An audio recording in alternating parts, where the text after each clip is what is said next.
Hi! Welcome back to our channel. I'm Sheila. I'm John. Welcome to Sun Valley!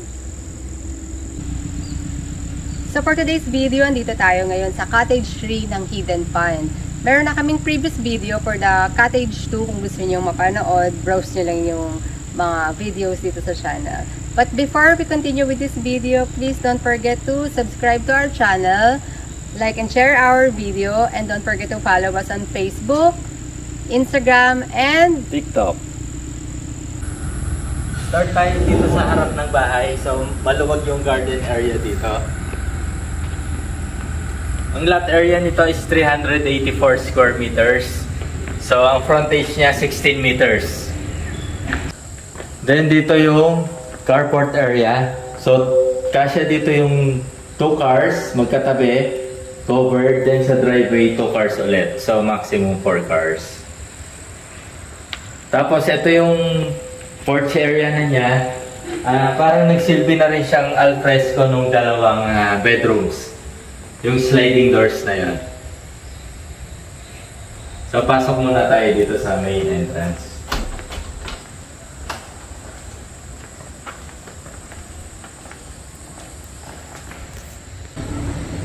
So dito yung magiging living area.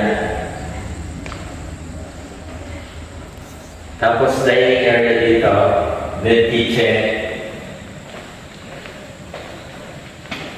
Tapos ito yung papunta dito sa likod.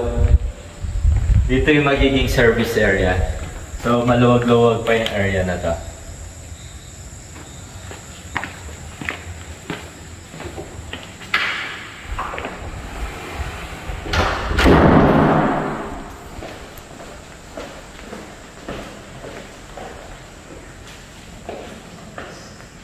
Unahin natin itong bedroom dito sa right side.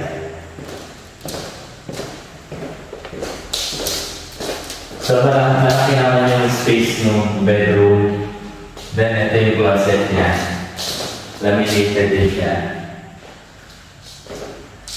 Then, ito yung sinasabi ko na may access siya dito sa malapit sa carport area. Yung pwedeng alfresco area siya.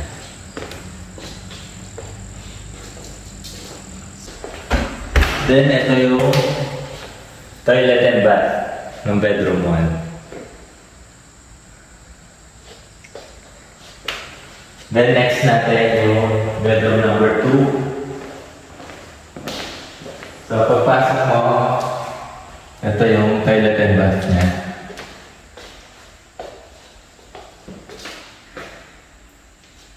Then halos same area yung space nitong bedroom number 2. And also yung closet niya laminated din.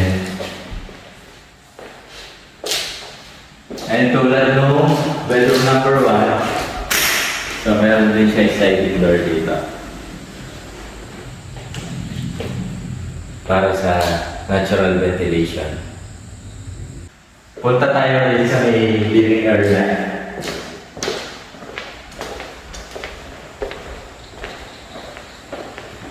Dito yung powder room.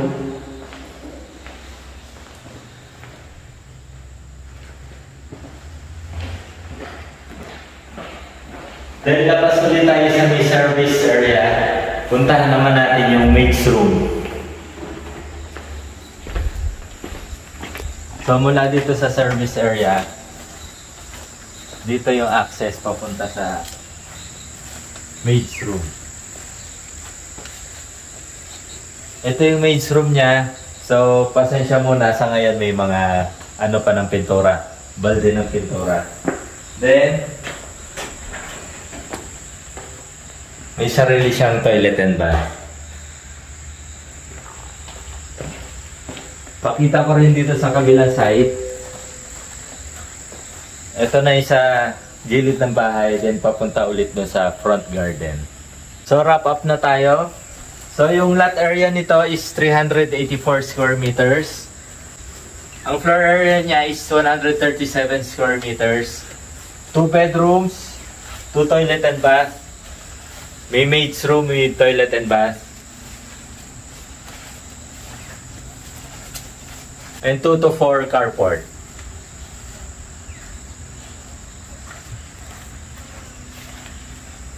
Okay, so that's it for today's video. Para sa full details ng bahay na to, please click the description box below. And if you have any inquiries, message na lang kami at these numbers. Thank you for watching our video. See you in our next video. Bye!